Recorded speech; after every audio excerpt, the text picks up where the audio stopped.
very nicely. No one should complain about cold because the body heat is emanating from each of us, and we're just keeping each other warm and cozy. Thank you so much. It's a pleasure to be here in a new house, and we'll talk about a nice story to do with a new house, if that's okay. It's one of my favorite stories from the Bhagavatam. So first of all, thank you, Mahadeva Namapurna, for that sweet kirtan. Sorry we came in kind of late.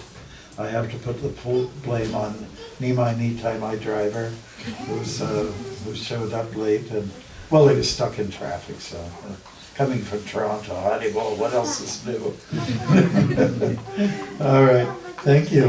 We're packed in. I don't know how many people are around the corner, but can you hear me?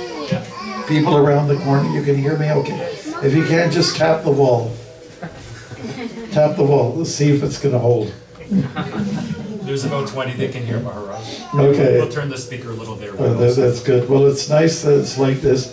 I'm glad you didn't bring in your Chesterfield or your sofa and your chairs and your dining ware and all that, because we wouldn't have been able to do this, right?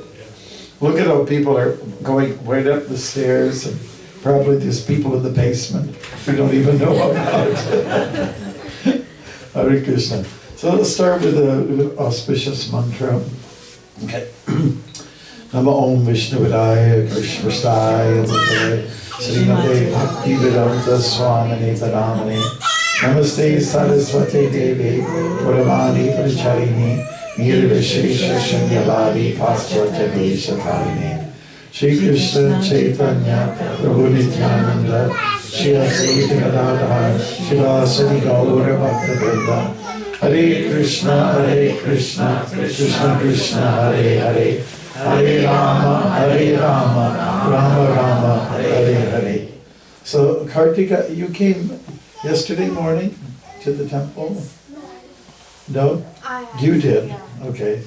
You took 4 buses to get to the temple, to get there by 4:30 in the morning. No, I stayed, I came You stayed overnight? last evening, okay. Yeah, so. Oh, that's smart. Yeah. Wow. That's amazing. What a great journey. It's pilgrimage, parikrama. Okay, now we got kids all over the place. We have young families, and everyone's pretty young here. Actually, I feel like an old guy. Yeah, nice. Very promising for having regular bhakti gathering sanghas here in the Kitchener, Waterloo, Guelph, Galt, whatever else in this area, this wonderful area of prosperity, this area of good soil. You can grow anything around here. Too bad we put new houses on the soil. Okay, so let's just talk about. I brought with me a Bhagavatam, and I wasn't sure what to expect today. This is most of you know the Bhagavatam. It's a follow-up on the Mahabharata and the Bhagavad Gita. It's epical. There's 18,000 shlokas that make up this book, and there's 10 subject matters in it, and it does talk about the incarnations of the Lord.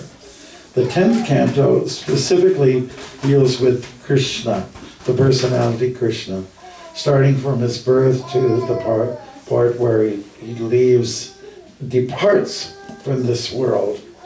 And as I was saying, one of my favorite stories, I like stories about houses.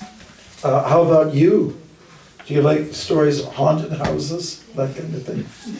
I know we shouldn't talk about that, but the reason why we were doing kirtan was to shoo away the ghosts, if there are any here at all. If there were some, they're gone, because we crowded them out. No, the holy name is there. There is something very pure about chanting mantras, and it knocks out all the negativity, right? So my favorite story about a new house has to do with Sudhama. Sudhama Vipra. Vipra means Brahman, and Sudhama was a very sort of poor fellow. We're talking about a story that's from the western part of India. Anybody from the western part? If you're Gujarati, then you're, that's what it is. You don't qualify. You're from Sri Lanka. I don't qualify either. I'm from southwestern Ontario. And so is he. And so are you. Okay. We're southerners, though. Okay, so Sudhama was a friend, a class friend of Krishna. They went to the same school together. They attended the school of Sandipani Muni. He was a great pundit. He was very successful with children. He and his wife. They helped the boys cultivate their Brahminical qualities. Brahminical qualities are listed in the 18th chapter of Bhagavad Gita. Shamudamas shocham, kshantir arjavam evacha, jnanam vijnanam astikyam, brahma karma swabhavajam. I'm sure you understand. Okay. So just in brief, good Brahminical qualities are such as peacefulness, being self-controlled, being clean, being honest, being very pious and religious, and so on, and applying yourself in this way. So at that particular school, Krishna and Balaram, Krishna's older brother, they went to this school, and their school was very interesting. It was better than a Montessori school. They learned 64 arts, and a lot of those arts had to do with, physical things, touching things, with doing things with the hands and seeing colors and learning a lot of things. It gets sophisticated too. One of the more subtle arts is like to read someone's mind just by looking at their face. Like, isn't that kind of spooky? If I look at someone's face and say, I know everything that's going on in your mind. I know all your thoughts. So Krishna, of course, doesn't need to learn anything, but he decides to live a life which would be relatively normal, conventional, so that he would set things right and be an example, a good role model. So Krishna doesn't have to teach anybody. He is the teacher. He's the Adi Guru. So Krishna and Balaram did go to school, and one of their buddies was Sudhama. And Sudhama was born in a Brahminical caste, if you will. And Brahmins are supposed to inspire people and lead them on the spiritual path. They are inspirational people, visionaries. I think you've heard that phrase before, to be visionary, to have some vision. Long-term vision, big vision, just see the big picture. That's what a Brahmin is. There's someone who sees the big picture. And a lot of people in this world, and especially in Kali Yuga, we don't see the big picture. We just think, oh, I see something out there for my senses, Unfortunately, Christmas is a time when a lot of people think very, let's say materialistically, when Christmas is supposed to be about Jesus. But Jesus got bumped by Santa Claus, And Santa Claus is sort of a merge of Saint Nicholas and Father Christmas.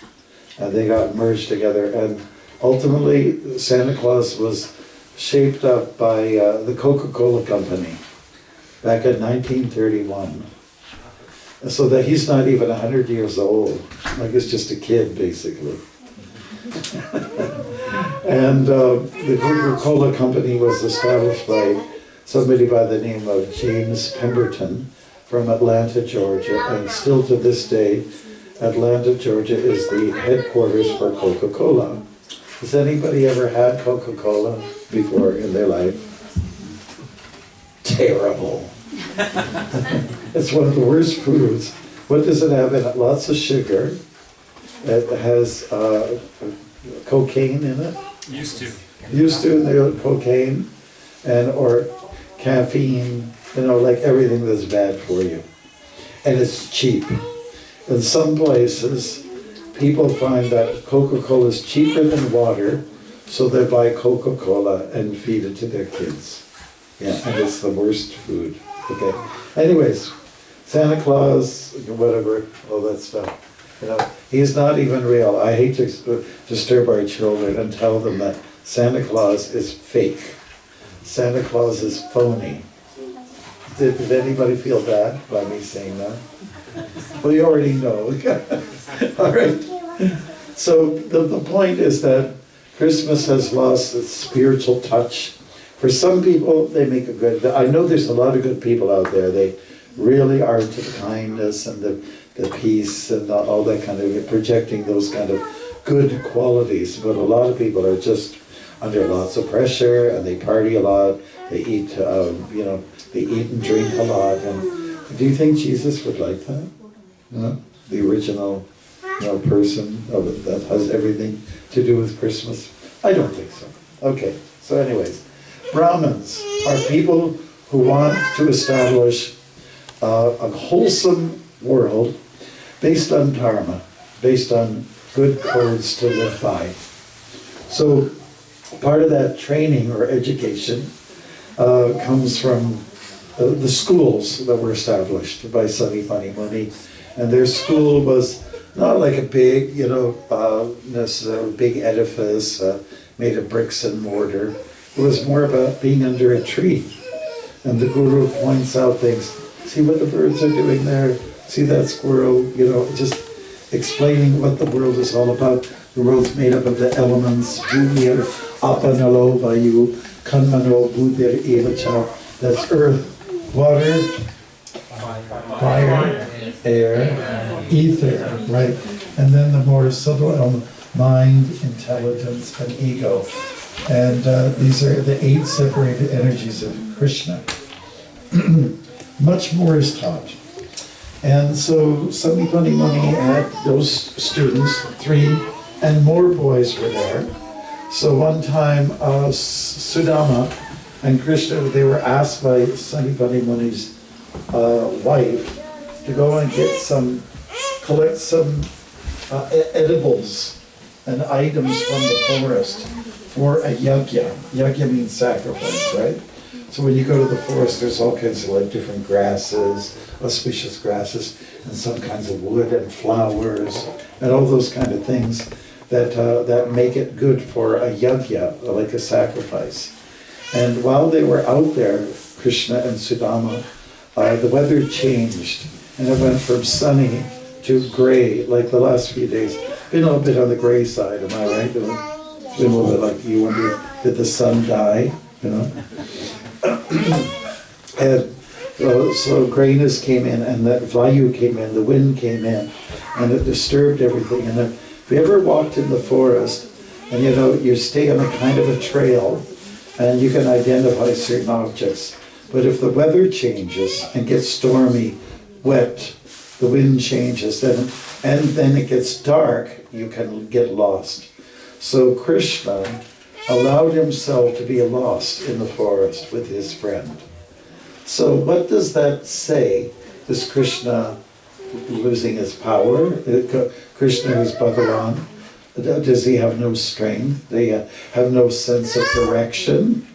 And the answer is no. Krishna makes all kinds of arrangements to get everyone to become more spiritual and more dependent on him. Okay? That's his technique. That's his device.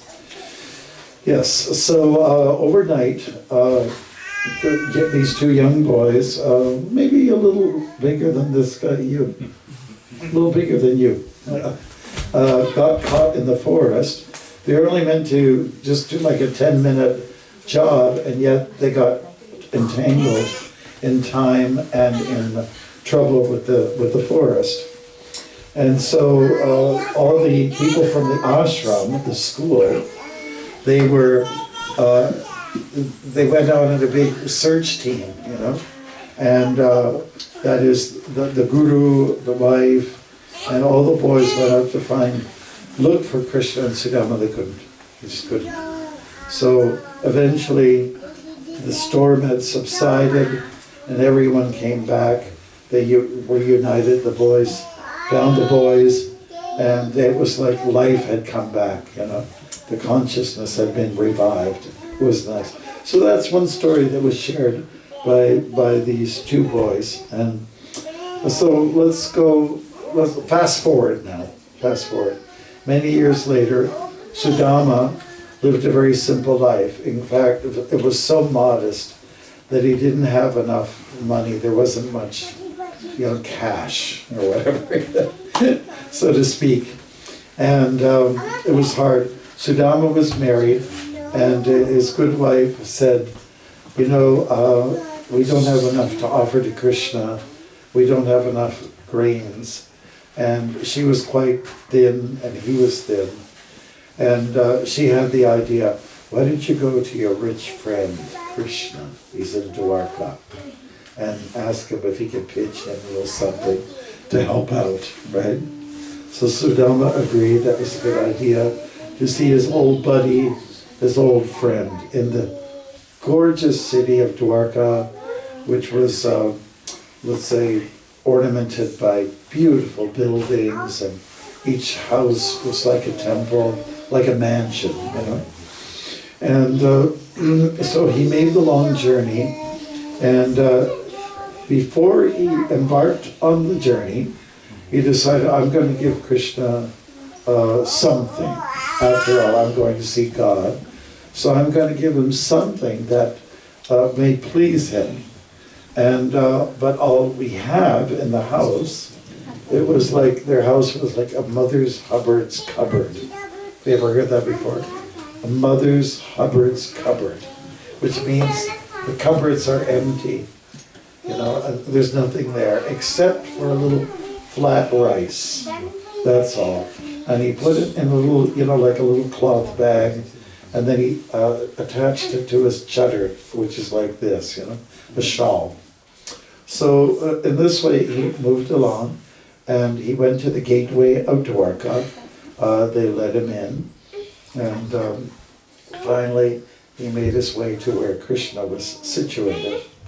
And when he did get to the palace where Krishna was residing, Krishna was residing on a beautiful bedstead.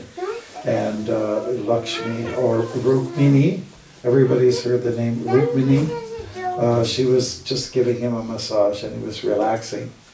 And at that time, Sudhama walks in, and Krishna gets kind of excited.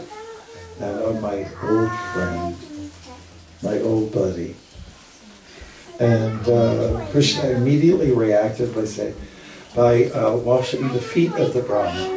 If you've been on a long journey anywhere, and especially if it's dry weather, dry sand, the greatest relief is to soak your feet into a bucket, a container, a vessel of water.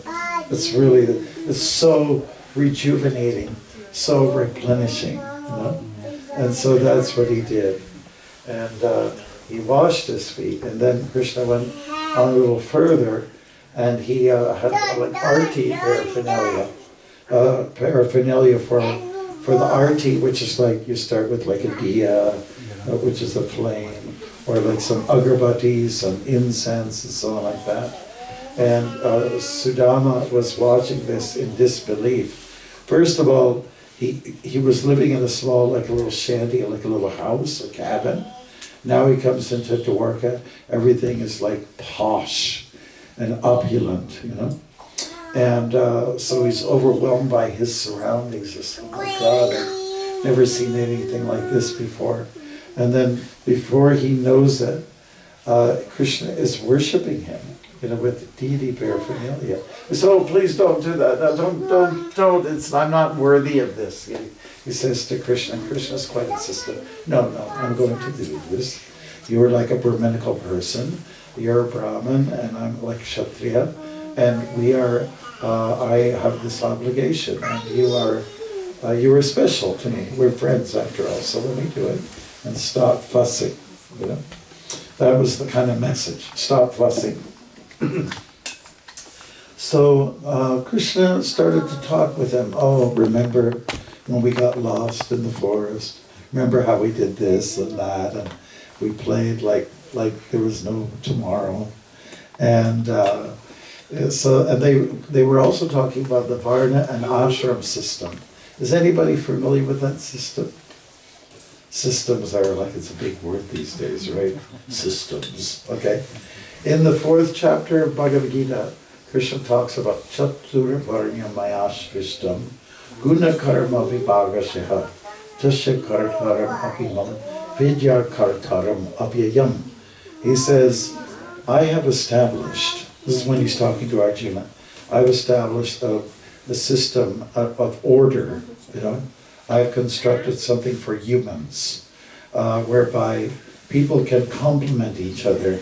There will be visionaries, there will be Brahmins, there will be Kshatriyas, they're majorly administrators, and also fighters in the battle if there's a need. There will also be Vaishyas. Most of you are from Gujarat, I take it. Is that right? I saw a lot of hands go up from the western part. So that you're very good with business and commerce, right? Quite good, right? Yes, which is great. And then you have Shudras, which is the largest section of the population. They work with their hands and their bodies. They're happy doing support work like that. So Krishna says, I established this system based on guna and karma, based on your psycho-physical nature. And Prabhupada, our Guru Maharaj, he says, he says it many times, but one particular recording, he says, Varna and Ashram, the 4 social and spiritual orders, it's everywhere, all over the world. Everywhere you'll find people in these 4 categories.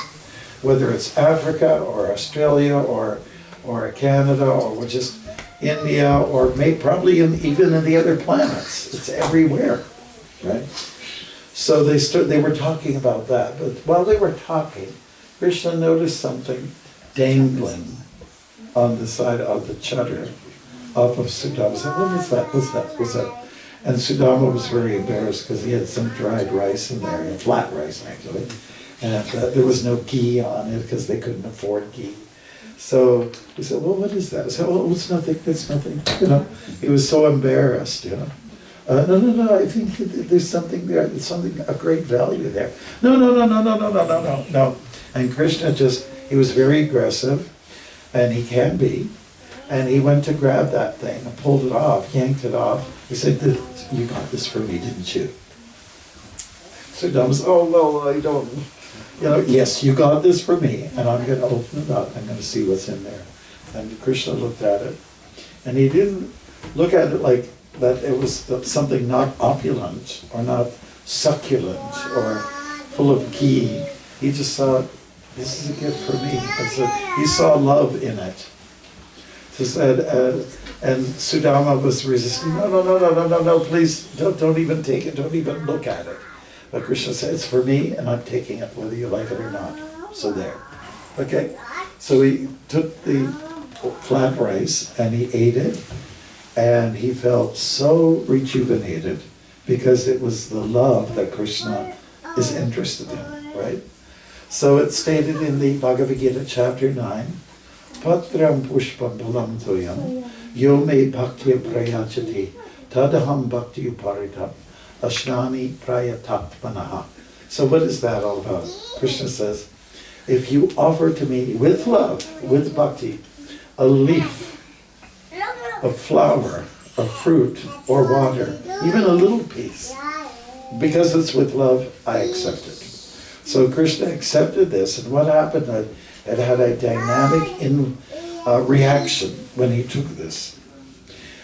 The whole universe there was a moment of peace and happiness when Krishna, who's God, the root of existence, when he consumed it. Everyone was happy. It was a happy moment. It's kind of hard to find happy moments.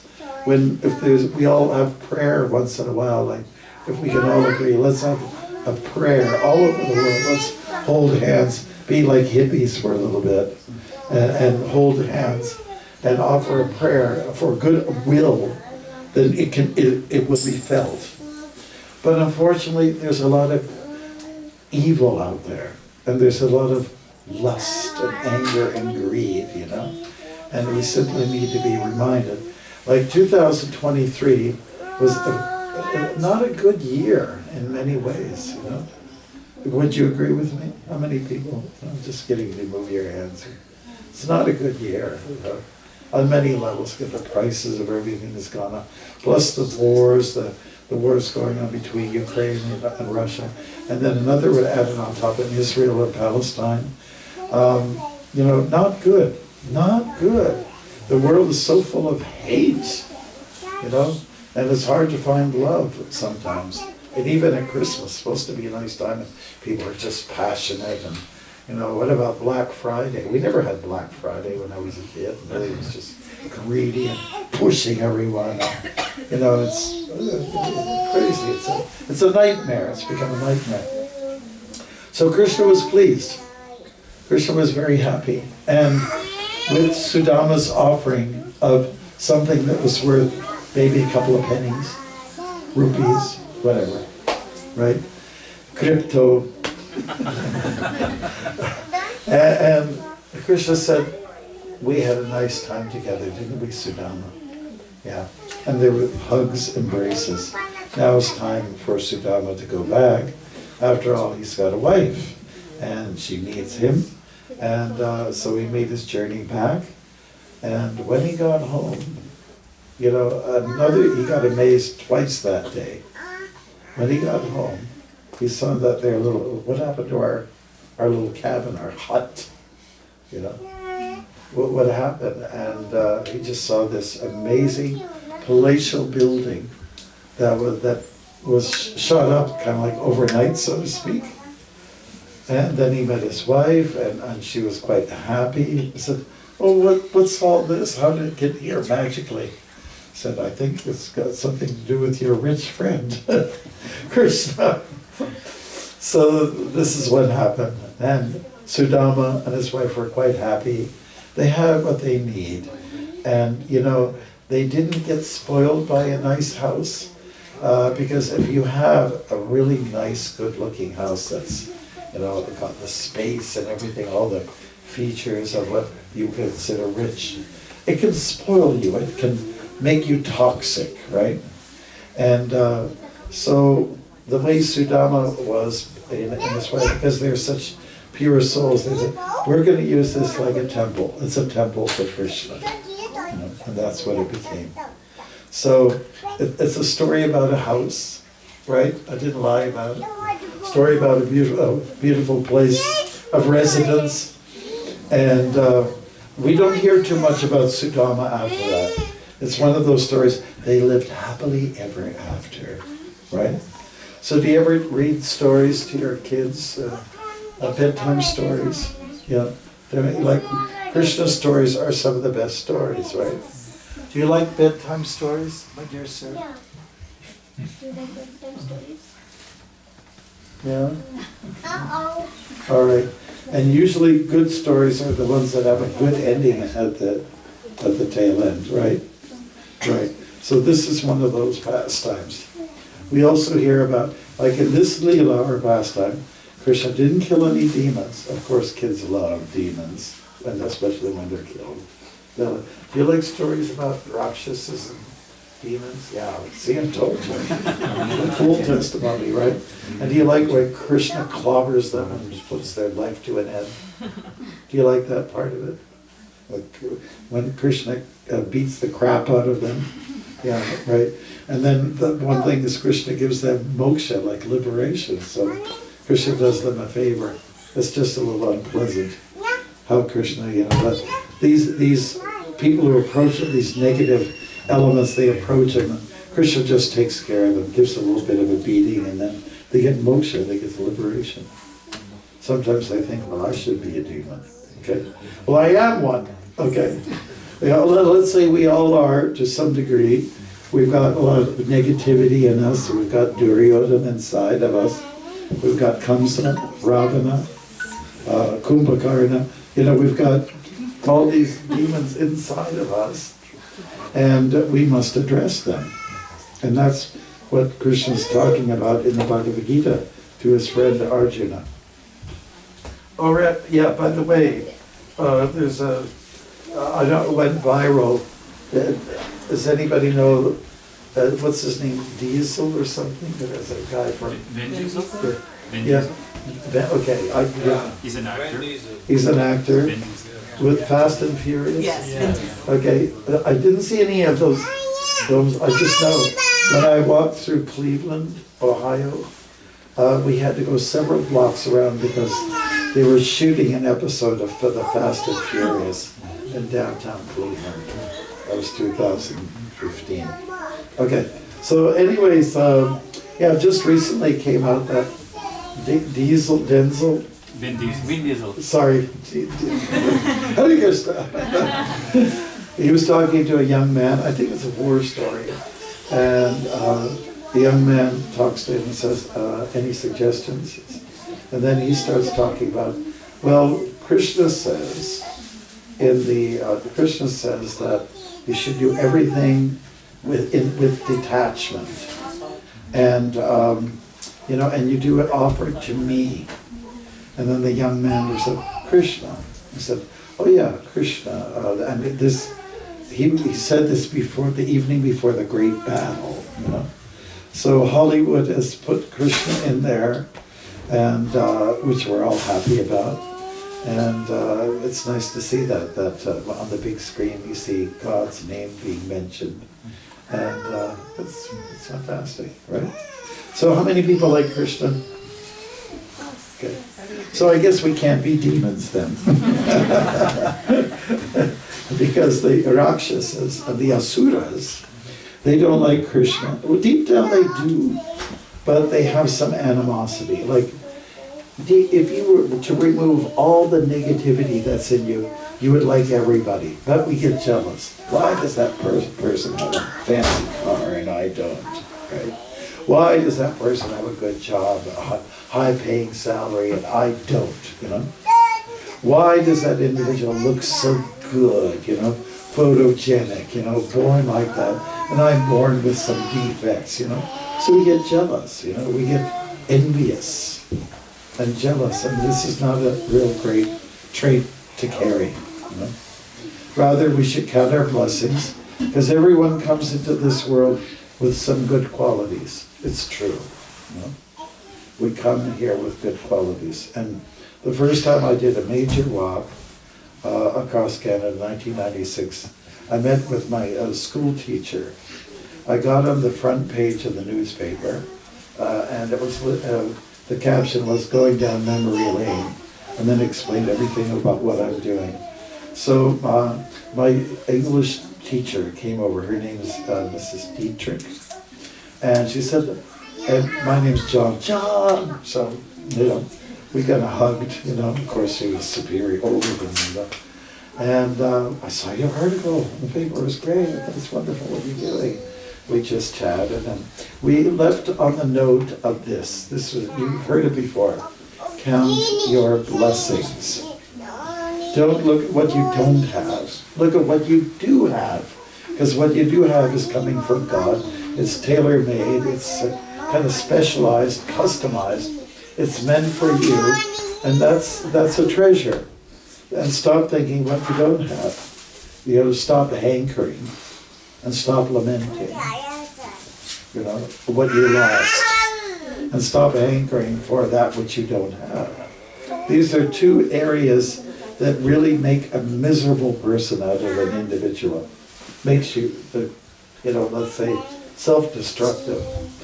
So look at what you have, count your blessings. And last thing, I've told some of the stories in front of both of you, and I hope I don't bore it with my stories. But I was in London, Ontario, and we got connected with a Sharma family, Mr. and Mrs. Sharma, and they were middle-aged. And I noticed that in their household, we had a nice meal. She looked a little bit not happy, you know. And so Mr. Sharma said, Swamiji, can you talk to my wife? He said, well, okay, we'll be, three of us will be in the room together. And said, she's going through some depression. I said, okay, I understand. Let's see what we can do. And so I got a little pad out, and I just made a list of things that we could talk about a little bit. So So it said, so the first question was, hello, how are you? Okay, the first question was, do you like where you were? Hare Krishna. Do you want to sit down? No? Okay, that's fine. Okay. We got a thief here, he's stealing stuff off the altar. Okay, so I asked her, my first question was, do you like where you come from? You know, like India. She said, yes. And she agreed to just answer my questions, right? Do you like your husband? I said, yes, of course he was there, so she had to say yes. Do you like where you now live in Canada? I said, yes. How are your children doing? Doing okay. And we went down, every question was like, check, all the way down, you know, and by the time I got to about the 12th question, she was like this, and this is fun. So she went from a sort of a negative frame of mind to a positive one, because we were just counting the blessings, all the good things that had happened, you know. And that's what you got to concentrate on, not what's negative, you know. And if we do a lot more of that, there will be a lot more productivity. There will be a lot more happy people. And I'll finish with this statement.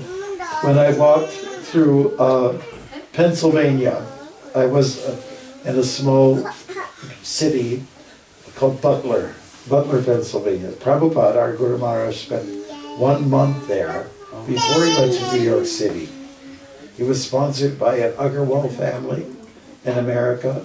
There weren't too many Indian folks in America at that time.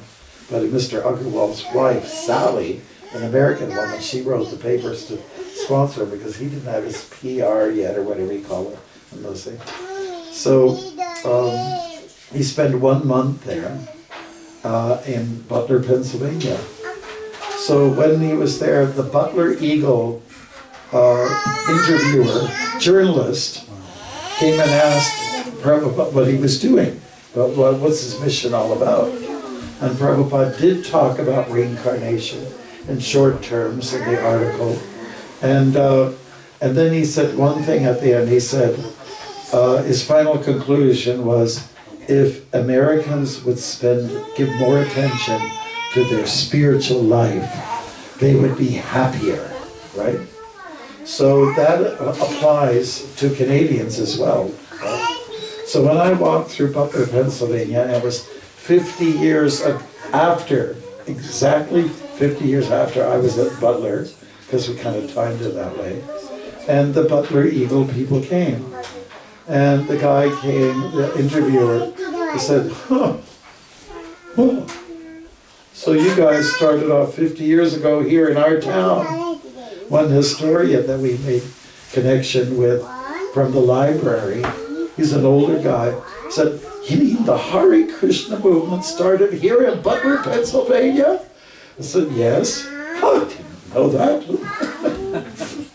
So, anyways, that holds true. If you give attention to your spirituality, to your soul, and not just to the body, then you will be happier. And everyone wants to be happy. Anandamaya vyasat.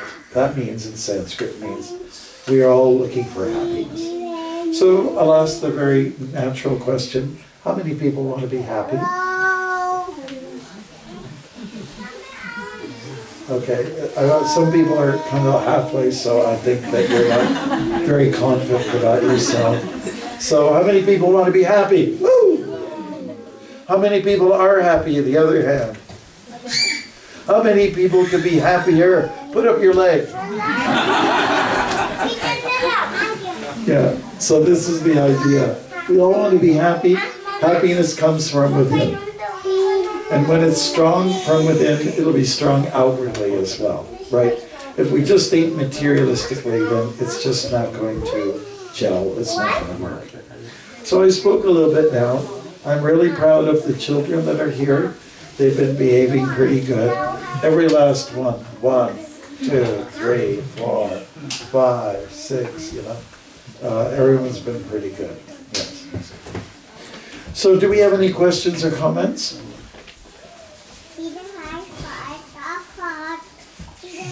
I think she's just trying to say something. Do we have any questions?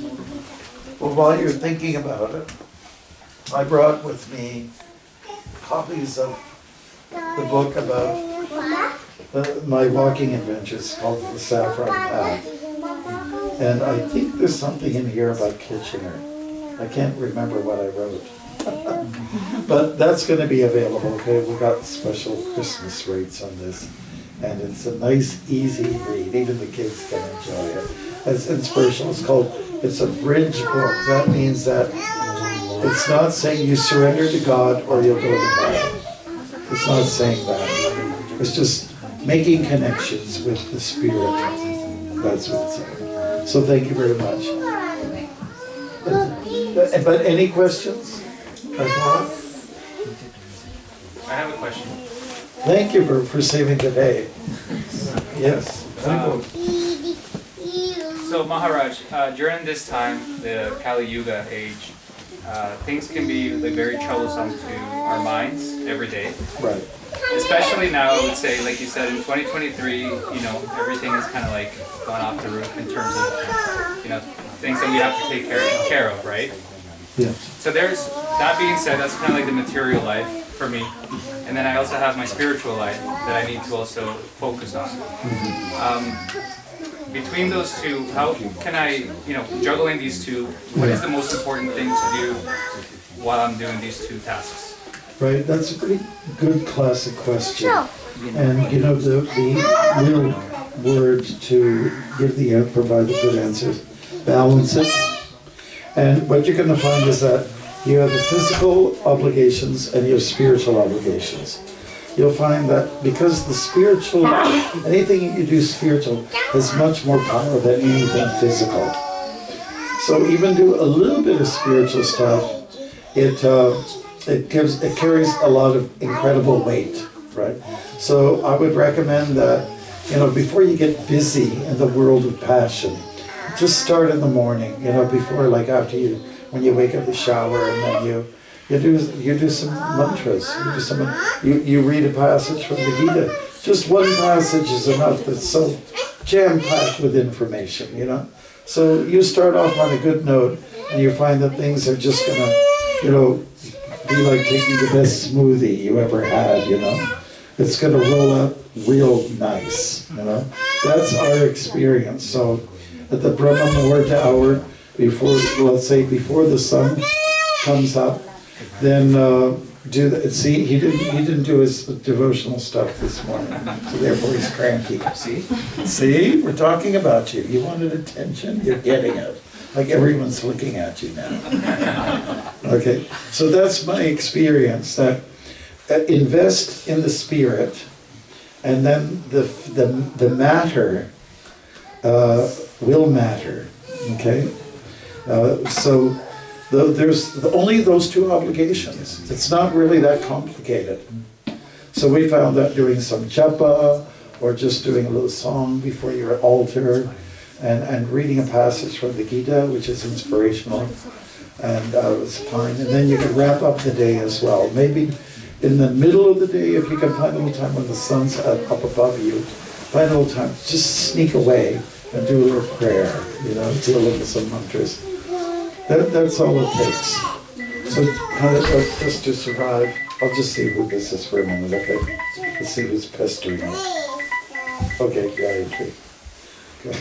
Haribol Gayatri, how are you? I'm surprised. I'm sure it was your answer. I'm fine. I'm very fine. I tell you to wish you a happy new year. Thank you for the nice play we have at the temple. It was very, very nice. Thank you so much. Well, thank you, Gayatri. I want to be honest with you. I'm at a house full of people. We're like sardines in a can. And I don't understand. Maybe you're too close close or too far? I'll get closer. I'm in a house program right now. Oh, Just sorry, Maharaj. No, but I put you on high volume, what do you call it, speaker. I put you on speaker, and everyone's hearing your lovely French-Canadian voice. Oh my God. If you want, as you wish. Well, they just want to wish you a happy New Year as well. And her name is Gayatri. Her name is Gayatri. They just want to say your name. 1, 2, 3. Happy New Year, Gayatri.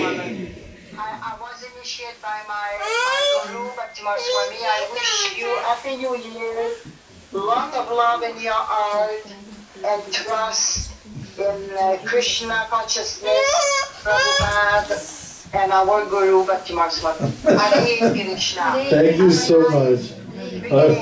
Hari Hari Bol, thank you. Yeah. So, thank you for your question, it was great. And you didn't have an accent, which, anyway. So what's really, we've observed so much polarity. Hey. Shh. Okay, so much polarity. People having to make decisions, it all started with COVID, vaccine versus, no vaccine, Trump versus Biden, what else? There's a whole bunch of other things okay, Palestine versus Israel, people taking sides, and people want you to take sides. They don't want you to be middle ground. That's the worst of it, We're supposed to have sort of like equal vision that Krishna talks about in the Bhagavad Gita. But it's like wartime. My parents went through the Second World War, and my dad had a lot of war stories to tell us. That was so intriguing for us. And he said, you didn't know who was with the Nazis and who was not, like in your own family sometimes. It was like you were living in a kind of a hell, you have to be walking on eggshells. It's really tough, very tough. So if we're not careful, we can go that way, can end up in an ugly war, And some people want that. There's always a lot of people there's a few people who make a lot of money on war. Keep that in mind. Yes, brother, thank you. Where were your parents from? They're from the Netherlands. Wooden shoes, windmills, hats like this. Yeah. And they speak like a very guttural language, It's very crass, more than German. Like the word for beauty, one of the words for beautiful in Dutch is prachtig.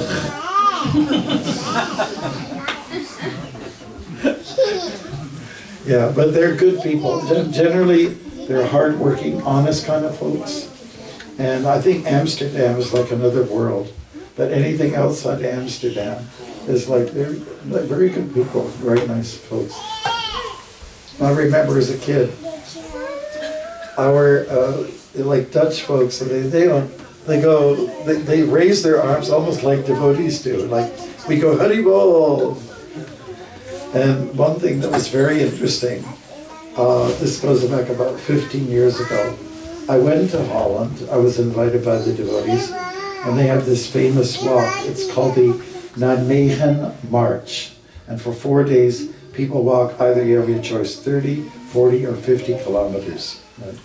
And we were walking through the towns and through the countryside. And at one particular point, there were people on these chairs, and they were waving Canadian flags. And I had to question that. It's got nothing to do with me, I'm sure. But why? Because, the Canadian boys went over there, they liberated Holland. And people don't forget that. And after that, a lot of Dutch folks settled in this area. They settled in southern Ontario and started their farms and things like that. So there's a connection between Holland and Canada. What happened in Amsterdam? Why is it like different than the rest? Well, it's very liberal. It's very super liberal, very leftish. Yeah. So if you want to go there, you'll see for yourself. All right. Hi, Krishna Maharaj. My name's Nitya Priya, and I wanted to just appreciate you and say thank you for early on in my Krishna consciousness. Yeah, I was in touch with you and the devotees in the Toronto Temple, and even in some of your plays, and now I have a wonderful family. They're sitting up there. Wow. My husband and wife, or daughter, and we live in New Zealand. I'm a disciple of Bhaktimarga Swami, Okay. and I had the good fortune to come here tonight and wow. mix with the devotees again. That's And you were nice. here, and I thought, wow. I've seen you before. Yeah, Yes, that's right. Yeah, so yeah, you gave me good advice. You said the best you can hope for is maybe a vegetarian husband, All right. so I found myself even better than that. A very nice devotee from MP, and he's Member of Parliament. yeah, exactly. You are? Madhya Pradesh.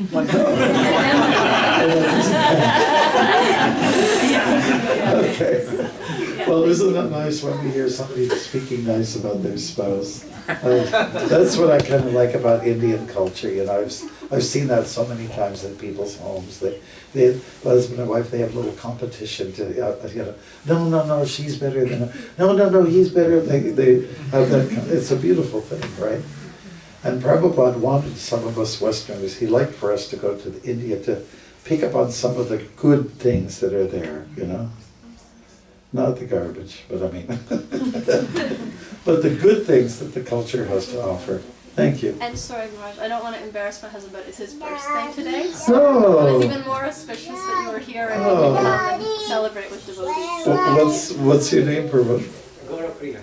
Gaura Priya. Okay, are you ready?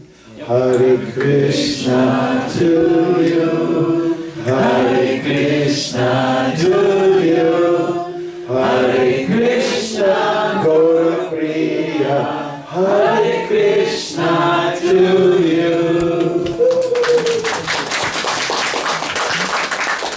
That's so nice. Coincidence? Yeah. Any other birthdays here today? Any coming up real soon? We can celebrate all the past birthdays since we're getting Well, to the end of the yeah, year. from 2023. Although, okay, so part 2. Hare Rama to you, Hare Rama to you, Hare Rama everybody, Hare Rama to you.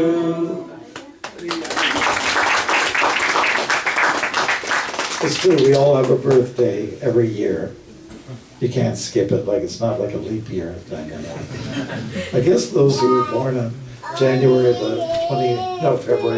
29, there might be an issue there. I don't know how that works. Any good questions, good remarks? Thank you, thank you. Anybody else have anything, questions? People around the corner, the 25 people or so that are around the corner. Anything? Okay. Then I'll ask you a question. Was there anything that we said that resonated with you? Was there anything that you could say is a good takeaway? You could put it in your pocket, and when you get home, pull it out of your pocket, put it under your bed, and remember it. Was it? Okay, yes. It was about the love that you mentioned regarding the offering. Oh yeah, the love. The love that you put into it. Love that you put into it, yeah. I was recently in Maui, that's in, and I have a good friend there, his name's Michael Gilbert. He's a fantastic professional photographer and filmmaker. And, you know, I knew he lived in Maui, and I stayed in a sort of like a Airbnb type place. And he was just around the corner, he happened to be. So we were talking about the way the world is, and he's Jewish. So we're talking about the Jewish thing and the Palestine and all this, you know. And, you know, we were just addressing, it's all hate, so much negativity, you know. And nobody's thinking spiritual, beyond the body. So he said, well, we could do with a little bit of the 60s right now, you know. You know, peace, love, kiss, groovy. We could do a little bit of what people were talking about in the 60s. Or a response to the Vietnam War. which a lot of young people said, what are they doing? What are our American boys and girls doing over there, you know? And what does it have to do with us, you know? So there was a song in the Broadway production Hair, and I'm sure you remember it. And it's easy to be hard. Do you know that one? How does it go? Something about how people can be so cruel and heartless, and it's easy to be hard, and it takes a little bit more of an effort to be soft. Right?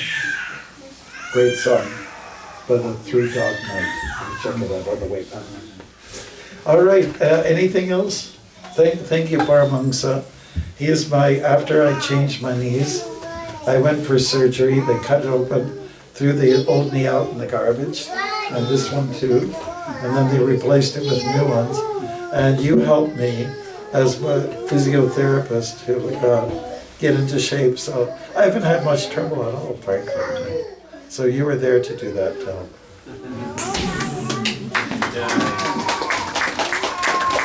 So if you're thinking about changing a part of your body, use the guy to go to. And he lives in your neighborhood. Is it Kitchener or Waterloo? I live in Cambridge, but it's quite close to Kitchener. Oh, Cambridge. Okay, yeah, it's all merged together like one big. Okay, any other questions? And then we'll just ask our hosts, the blanket man. Prabhu, what is your name, by the way? Prabhu is running some errands. We can quickly get He's running some errands, but he has a name, right? Yes. What's his name? Sorry, I thought you were asking for him here. No. Well, if you say running blanket, it sounds like a native something. His name is Ajay. Ajay. Kumar. Ajay Kumar. Okay, wonderful. Thank you, Ajay. Wherever you are, he'll be back. And thank you, Kartika. Thank you. Thank you, Maharaj. And your baby is Madhav Krishna.